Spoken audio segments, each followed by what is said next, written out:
Pada zaman Orde Baru terdapat peristiwa gerhana matahari dan di mana Bapak Presiden Soeharto menghendaki rakyatnya untuk menuju ke dalam rumah ketika gerhana matahari sedang berlangsung karena ada alasan-alasan yang bersifat bisa dikatakan dogma kebudayaan, bisa dikatakan tahayul, dan hal itu mewujudkan suatu kepatuhan terhadap masyarakat pada saat itu.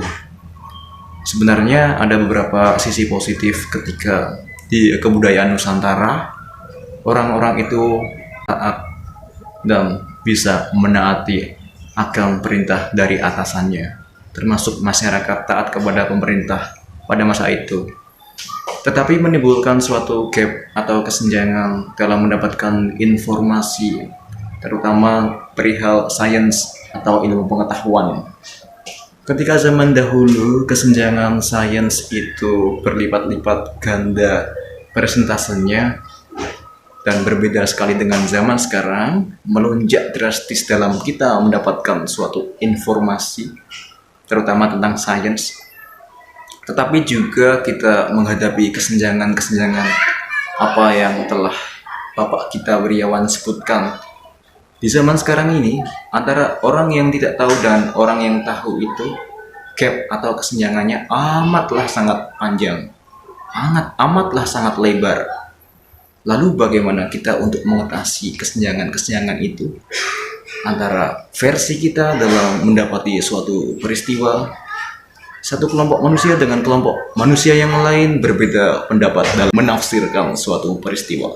Kelompok satu menghendaki bahwasannya ini merupakan dogma kebudayaan lokal, dan kelompok yang lain ini merupakan suatu fenomena yang bisa dijelaskan secara ilmiah atau sains.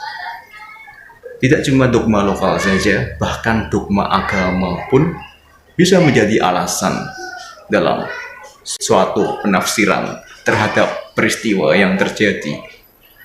Manusia memang dikaruniai Tuhan berupa otak yang bisa mencerna suatu informasi, data, peristiwa, dan yang lain-lain.